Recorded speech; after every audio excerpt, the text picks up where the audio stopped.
In this video, I'll be finding out which aggressive all-terrain tyre is best in winter conditions. We have the BFGoodrich All Terrain T KO3, the Falken Wildpeak AT4W, the Mickey Thompson Baja Boss 80, the Nokian Outpost NAT, which is from obviously Nokian, the Nordic winter tyre manufacturer, and the Toyo Open Country 3. And I'll be doing a full barrage of winter testing to find out exactly which of these all-terrain tyres is going to be best. Let's get on with the testing. So the all-terrain tyres in snow handling. Once again, the Falken AT4W, the Falken Wildpeak AT4W. If you've seen my previous all-terrain tyre test, you know that in the limited testing we did, it didn't seem like the Falken was quite the strongest. And sadly, once again, it's proven that test was right. It was 9 seconds down on the best, which is quite a lot around this lap. Now that was subjective too, it just lacked bite. You were sliding a lot more on the Falken than you were any of the other tyres. And I guess it's a little bit disappointing. The tyre is severe snow rated. It's 3 peak mountain snow rated, which means it has a guaranteed minimum standard of snow traction. So it should in theory have much better snow performance than tyres that aren't 3 peak rated. But compared to the best on this test, it was not the best. Now, Falken have told me a number of times, so I'm going to repeat it to you. The LT version of this tyre has sacrificed some of the snow performance for the other benefits that it has brought over the AT3W, but the P-metric version should have a lot more snow performance. So one day I hope to test that version. Next up was the bit that really surprised me. It was 3 tyres essentially tied on time, and they were very similar subjectively too. It was the Toyo Open Country 83, the Nokian Outpost NAT, and the BFGoodrich All Terrain TA KO3. Some mouthfuls there, guys. Now, the Nokian and the Toyo were both very similar to drive. They were my favourites subjectively in that they were super rounded grip circles. They were predictable, so you felt like you had as much grip turning as you did going forwards and backwards, which means they're predictable. Good levels of grip, and when you were in the corner, they dug in nicely and they were controllable. I like these 2 tyres to drive, and I said they were quick around the lap. The BFGoodrich KO3, now, if you've seen my previous comparison of the AT4W and the KO3, you'll know that I said off-road, the KO3 felt a bit like it was designed to go forwards and stop very well, and they'd sacrificed a little bit of like lateralness for that. And interestingly, in snow it felt relatively similar, in that your initial bite of the steering wasn't as good as, say, the Toyo or the Nokian, but it felt very, very good when accelerating out of corners. And on a truck like this and around a lap like this with a lot of slow corners, traction does win you lap time. So good job from the KO3. The KO2 was always one of the best in the snow, as people kept telling me. And the good news is the KO3 is also excellent, but it is not the best. The best round the lap, by a clear margin, you've probably worked out by powers of deduction, was the Mickey Thompson Baja Boss AT. This confused me a lot. I drove out of the garage on the Mickey Thompson knowing what it was, because it just feels like a really heavy, solidly constructed tyre. It feels like the most empty of all the ATs, and even looking at it, it's aggressive. I was like, oh, this is going to be a lap. And the steering felt a little bit sluggish, and it didn't give you like the most feedback. But I got to the end of the first lap, and I was 9 seconds quicker than the previous tyre I'd been on, which turned out was the Falken. So as always, I did a few more laps, and you know what? It held it together and did exactly the same lap time, so it wasn't like some random fluky lap. And the tyre, while a blunt instrument, its snow grip was fantastic. And this isn't like the way we test tyres, we can't, sadly, I know you're going to tell me this in the comments, why aren't you using deep snow? The thing you need when testing tyres, especially on snow, is repeatability of the surface.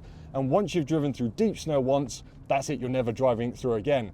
So what we do is we have quite a complex and expensive system refined over years and years of winter tyre testing, where we grade the track, we pack the track, we then fluff it with a clever machine that's designed for fluffing surfaces to give a very little bit of loose surface, but there's a solid snowpack underneath, which gives us a consistent surface. And then every time I do a set of handling laps, so I do 1 tyre, when I'm in, there's a machine going around regrading the track to get it back to exactly the same situation.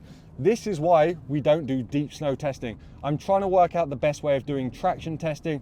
I'm asking Proving Grounds to give me snow flats without being graded, and I am working on it, trust me, so subscribe to see that in the future. So I thought the Mickey Thompson would be best in the deep, but struggle in this hard pack surface because of how the tread pattern looks. There's a lot of void, there's just these big blocks, but I was completely wrong. snow grip is, there's at least 40-50% maybe down to compound, and they must have a really good compound for snow grip. So good job, Mickey Thompson. I'm impressed. Now, there is one more tyre I want to talk about. That is the winter tyre. Now, this F-150 had a set of Nokian Hakkapeliittas fitted when I picked it up. Not even new ones, used ones. So of course, the Nokian Hakkapeliitta is one of the best winter tyres available. So you know what, I'm gonna use the Hakkapeliittas to get around the lap and see what the difference is. And it is a stark reminder that a good all-terrain, even the very best, the Mickey Thompson all-terrain tyre in the snow is not a replacement for the winter tyre. Where on the all-terrain tyres, like you had grip, you were getting around the lap, you were semi-enjoying it, but in the back of your mind, you're always like, oh, is this steering input gonna react? Is this brake gonna be enough? But with the winter tyre, all of that goes away. You kind of feel like the Alabamian, if that's the correct term, Colin McRae. You feel like you can just do anything in this crazy pickup truck. It was a plenty amount faster, and subjectively, it just made the driving experience from, oh, I'm driving in snow, I've got to be really cautious and careful as you were on any of the all-terrain tyres, to, yes, I am going to get around this lap and I don't care what the track throws at me, I know the tyres are going to deal with it. So that's the difference between a proper winter tyre and the very best snow-rated all-terrain tyres. It's just, if you live in a heavy snow climate, there's no replacement, get a winter tyre. But very impressive job from, I have to say, everyone apart from Falken. The Toyo was great, I love driving the Toyo and the Nokian. The BFGoodrich got you out of corners, and the Mickey Thompson was just, it was just a surprise. But anyway, I'm not just doing handling. You guys probably care more about traction than me waffling for 7 minutes about this, so I'm very sorry. So let's move on and look at traction and braking data. The snow traction and braking tests have given us some more data points, which allows us to start seeing trends, which is very exciting. The Mickey Thompson was again the best, this time in snow braking, with the Nokian a close second, then a small gap to the BFGoodrich in third. Sadly, the Falken and Toyo did not perform particularly well in the snow braking tests. The traction test had the BFGoodrich back at the front, which kind of confirms my theory that BFGoodrich have really focused on traction with the KO3. The Nokian came in a close second, but this time it was tied with Toyo. We are starting to see that the Nokian is strong in all the snow tests, and sadly for the Falken, it's kind of weak in all the snow tests. I did also perform smooth ice traction and braking. Now, I've said it before, even with an indoor ice tunnel, which we had, which gives us a consistent surface and temperature, and we did loads of repeated runs for averaging, ice is still a really hard test, especially when none of these tyres have been designed for smooth ice. I almost didn't do the test, but I know you want the data, so here it is. The Nokian proved to be on average the best, with the best braking and reasonable traction, although the Mickey Thompson was again strong.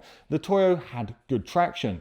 Interestingly, the BFGoodrich All Terrain KO3, which I've always considered to be the benchmark for an all-terrain tyre in winter conditions, it just couldn't get it together on ice, and it was firmly last in both traction and braking. This is really interesting, and I don't quite have an explanation for it yet, but follow tyre reviews on Instagram, and if I get the answer, I'll post it there. It's probably something to do with cut and chip resistance, which the BFGoodrich is very good at opposing ice performance.